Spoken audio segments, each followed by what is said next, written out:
Ayak kırıp durmuş idi Peygamberinin sünneti Maturimin gaylen bulur Rabbimizning ni'meti Her gaylege vallah Rabbim baxit quvonishlar bersin Bir-birine şadlık bulup yaşavlarni nasib etsin Bismillah, elhamdülillah, vessalatu vesselamu ala Resulillah. Esselamu aleykum aziz din kardeşlerim. Gaile derslerin devam etemiz. Hem biz sizin bilen uzgan şıraşuğumuzda eti enilerimiz turunda. Şuşu көркем zatlarının üstümüzde bulgan hakları turunda söyleştik.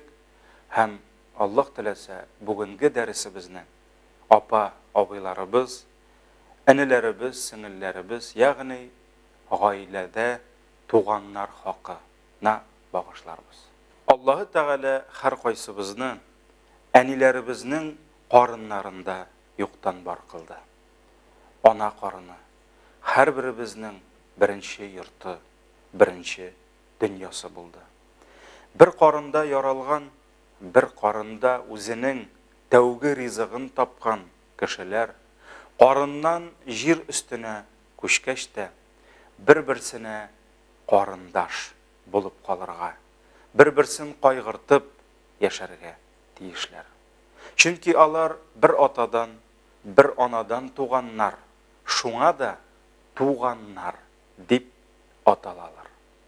Allah-u Teala kitabı Kur'an'da öz hakkındansın, eti eni hakkındansın, tuğanlar hakkın iske aldı.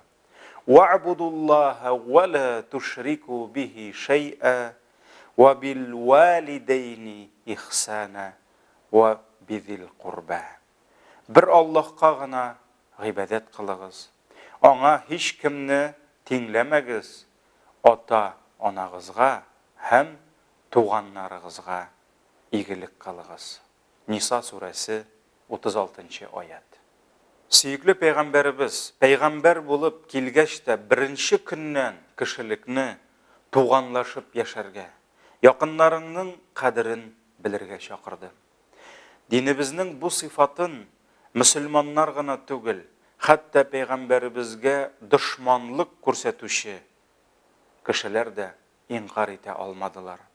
Mekke jetekçisi Ebu Sufyan, peygamberge karşı kürüş için yerdem sırap, Rum imperatoru Irakli yanına bargaş, patşa andan, Muhammed sizni nersege şakıra, dip soruy. Ebu Sufyan, ol bizni bir Allah'a ibadet kılırga, birovni de ana tengdaş etmeske şakıra.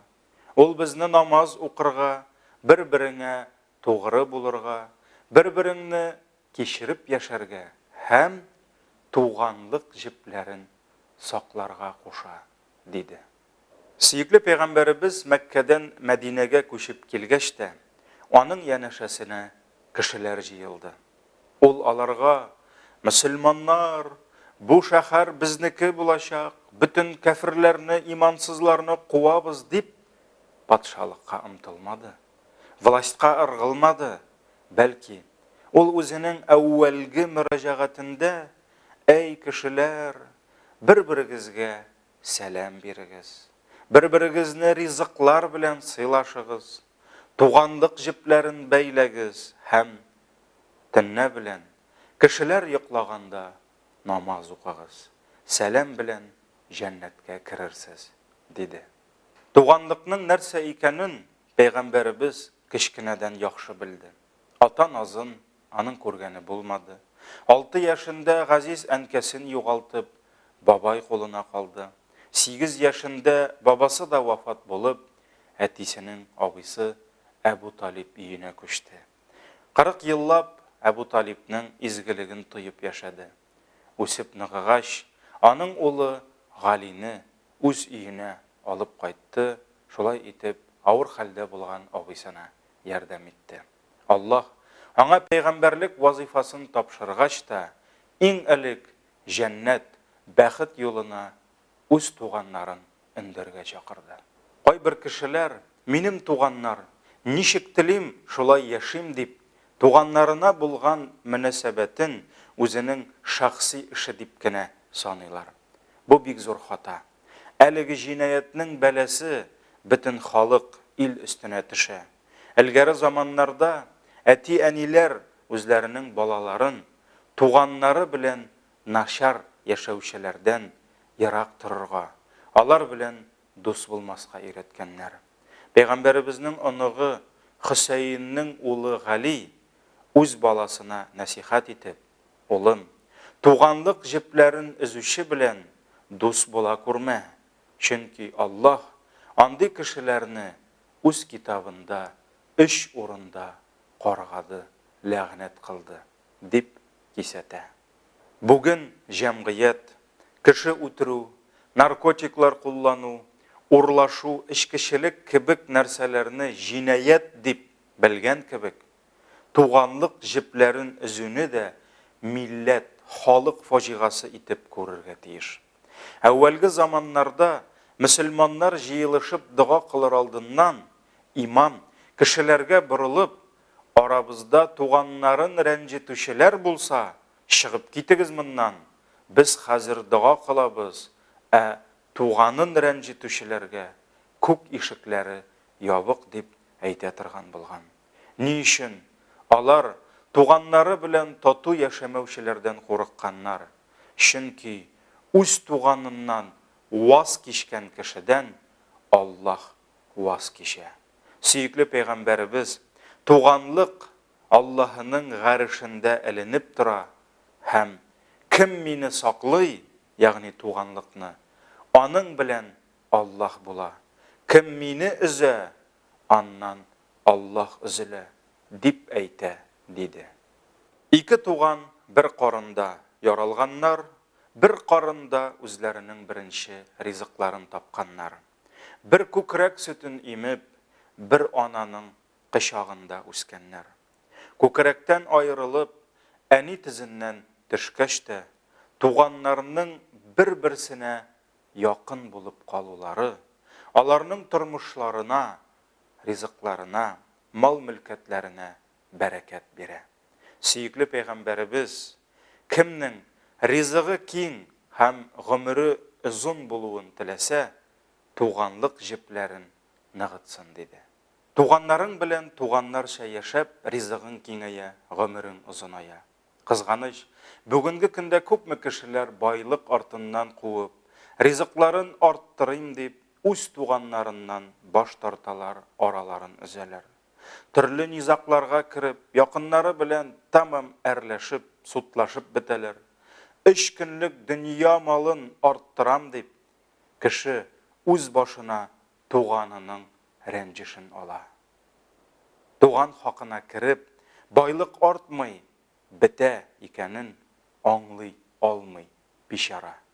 Моннан 100 ел элек Риза Фахриддин үзенең Җавамигул Калим шәрхи китабында шундый юлларны китерә. Бүген күпме балалар аталары вафат булгач, аталарын җирләгәннән соң күз яшьләрен дә сөртергә өлгермичә, атадан калган мал-мөлкәтне бүлү өчен мәхкәмәләргә чабалар. Нәтиҗәдә туганнар арасы бозыла, әтинең исеме, нәселе, фамилиясы пешрана, һәм бу байлык атадан балаларга бүләк ителгән бер кайгы, хәсрәт кенә булып кала. Хәтерлим, мәктәптә укыганда без төсле телевизор сатып алдык. Бүтән туганнар безгә акча җыештылар. Әти машина яллап Чаллыга китте. Әни бәлешләрен салып, өйгә туганнар җыелышты. Зур әйбер алу элек үзе бер бәйрәм кебек була иде. Хәзер инде туганнардан акча сорап торасы юк. Башка туганнар ярдәмгә ашкынып торалар. Идән дә чыгасы түгел. Интернетны ачып, акча кирәк дип язгына, шундук деньги мигом, быстро деньги, миг кредит кебек хәйрияше күп-күп туганнар ярдәмгә килеп җитәләр.